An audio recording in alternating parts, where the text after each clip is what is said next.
Pre boards का समय चल रहा है और बोर्ड्स आने वाले हैं, तो ठीक वैसे ही आज चेहरे पर काफी संतुष्टि भारतीय जनता पार्टी के नेताओं को इसलिए होगी क्योंकि ये प्री बोर्ड्स जो मई में बोर्ड्स होने वाले हैं, यानी फाइनल होने वाला है, उससे पहले के जो नतीजे हैं वो काफी, जिसे बोल सकते हैं कि अप्रत्याशित। ये सोचा भी नहीं होगा कि मध्य प्रदेश में इतनी बड़ी जीत, खुद शिवराज सिंह चौहान ने और शायद खुद जो आला कमान है बीजेपी के, उन्होंने ये सोचा होगा कि इतनी अप्रत्याशित जीत होने वाली है। लेकिन आज हम उन फैक्टर्स पे भी अभी बात करेंगे कि ये क्या वजह रही जहां कांग्रेस ने ये माना था कि हम या तो टक्कर देंगे राजस्थान में या 2-4 सीटों पे आगे ही होंगे। यहां तक कि इतने आत्मविश्वास था कि उन्होंने निर्दलीय जिताऊ निर्दलियों से बातचीत कर ली थी। उन्होंने यहां तक कि सीपीएम जो वहां की आदिवासी पार्टी है बाप, उनसे तक बात कर ली थी। लेकिन वो क्या वजह रही कि इस तरह के, यानी अभी कांग्रेस 70 पर नजर आ रही है, भारतीय जनता पार्टी 113। देखिए, बार बार ये बात कही गई कि कांग्रेस ने काम किया, मुख्यमंत्री अशोक गहलोत के लिए कोई भी वहां पर एंटी इनकम्बेंसी नहीं थी। और अब ये कहें कि अशोक गहलोत के लिए, पूर्व मुख्यमंत्री कह सकते हैं, कोई भी एंटी इनकम्बेंसी वहां नहीं थी। लेकिन अब फैक्टर्स पे बात कर लेते हैं। पहला फैक्टर, जो पुराने प्रत्याशियों को वापस से मैदान में उतारा गया। एक बार फिर आपको बता देते हैं कि राहुल गांधी ने सवाल किया था कि पुराने प्रत्याशी को उतारना कितना जरूरी है। लेकिन एक बार फिर आपको तस्वीरें लेकर चलते हैं कैसे शिवराज सिंह चौहान अपने पूरे परिवार के साथ, और देखिए उनकी पत्नी शारदा तिवारी उनके साथ मौजूद है, कार्यकर्ताओं को धन्यवाद देने पहुंचे हैं। तस्वीरों में साफ नजर आ रहा है जो उत्साह है। देखिए, ये पूरे, जिसे बोलते हैं राजनीति में जीवन मरण, आज इस बार जो ये चुनाव जीते, आज का जो ये धन्यवाद हाथ जोड़कर कर रहे हैं, ये उनके लिए अस्तित्व की लड़ाई थी।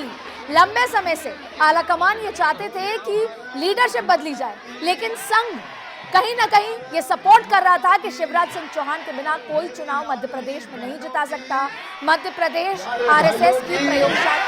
भांजे और भांजियों की मैं अपनी बहनों को, प्रदेश की सभी बहनों को दोनों हाथ जोड़ के और सिर झुका के प्रणाम करता हूँ। आप सबको नमस्कार।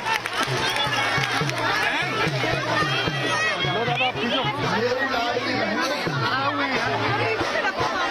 अपने प्रधानमंत्री नरेंद्र मोदी जी,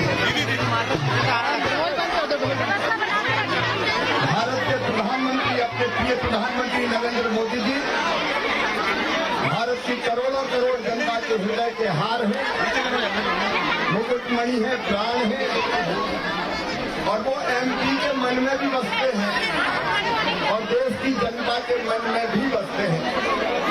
उनके प्रति अटूट श्रद्धा और विश्वास हम सबका है। मैं अपने प्रधानमंत्री नरेंद्र मोदी जी को भी प्रणाम करता हूँ। उन्हीं के प्रति विश्वास, ये जीत है जो आज भारतीय जनता पार्टी को प्राप्त हो रही है। और मेरी बहनों, आपने जो प्यार दिया, आशीर्वाद दिया, जो स्नेह दिया, उस आशीर्वाद को मैं बार बार नतमस्तक होकर प्रणाम करता हूँ।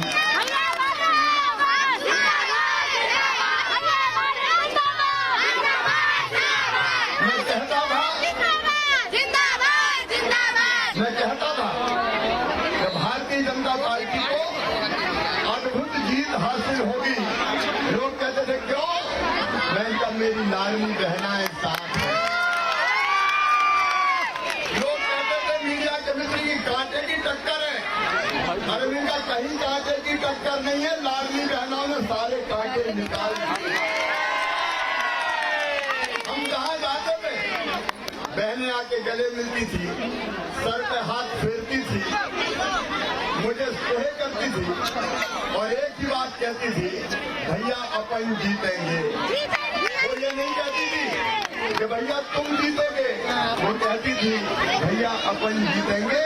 भाई और बहन एक हो गए, ये पूरा मध्य प्रदेश अपना परिवार हो गया।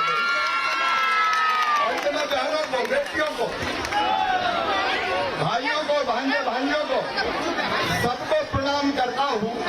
और बहनों, ध्यान रखना, अभी मिल रहे 1250, अब 10 तारीख आ रही है। जो आपके भाई ने वचन दिया, 1250 से 1500, 1750, 2000, 2250, 2500, 2750 और फिर कितना करेंगे? एक बात पूरी होगी। और एक बात ध्यान रखना, जिनको नहीं मिल रहे उनके नाम भी जोड़ूंगा। बेटियां जो 21 साल से ज्यादा उनके भी जुड़ेंगे। और ये भी ध्यान रखना, जब लाडली बहना लखपति बहना बनेगी, लखपति। आज बहुत विस्तार में नहीं जा रहा। प्रधानमंत्री जी की जो गारंटी है मध्य प्रदेश को एक एक पूरी करेंगे। और भाई तो तुम्हारे लिए जिएगा मेरी बहनों, तुम्हारी जिंदगी बदलना मेरी जिंदगी का। एक तरफ तो लाडली बहनों से बातचीत करते हुए नजर आ रहे हैं और अपना वादा याद दिला रहे हैं, वहीं दूसरी तरफ मुख्यमंत्री अशोक गहलोत अपने आवास से रवाना हुए थे और अब war room, Congress war room पहुंचे हैं। जैसा मैंने आपको कहा था कि कार्यकर्ता जो यहां पर लगातार काम कर रहे थे उनसे मिलने पहुंचे हैं, उनको उनका ढांढस जिसे बोलते हैं, उनको एक मोटिवेशन के जितना काम किया बहुत था, क्या कमियां रहीं। अब वापस से मैं आपको एक तस्वीर दिखा रही हूं कि किस तरीके से सीएम आवास पर शिवराज सिंह चौहान के ना सिर्फ भाई पहुंचे, बहनें भी पहुंची, बहनों के साथ भाई भी पहुंचे और भाई के साथ भतीजे भी यहां पर नजर आ रहे हैं। लेकिन एक खास बात नजर आ रही है, सुबह से जब से, एक बार फिर आपको सुनाते हैं कि शिवराज सिंह चौहान क्या कुछ कह रहे हैं। क्योंकि उनके आशीर्वाद से जीत हासिल की है। और लाडली बहनाओं, तुम्हें ये जीत समर्पित करता हूँ, तुम्हारी जीत है। भाई और बहन मिलकर हम साथ चलेंगे और मध्य प्रदेश को भी आगे बढ़ाएंगे और जनता की और बहनों की जिंदगी भी बदलेंगे। बोले भाई बहन सदा साथ रहेंगे, मिलकर मध्य प्रदेश को आगे बढ़ाएंगे, जनता की जिंदगी भी बदलेंगे और बहनें भी आगे बढ़ती जाएगी। मेरी बहनों, बारंबार फिर मैं अपनी बहनों को शीश झुका के प्रणाम करता हूँ, बारंबार प्रणाम करता हूँ। या देवी सर्वभूतेषु मातृरूपेण संस्थिता, नमस्तस्यै नमस्तस्यै नमस्तस्यै। मैं बारंबार प्रणाम मेरी बहनों, बारंबार प्रणाम।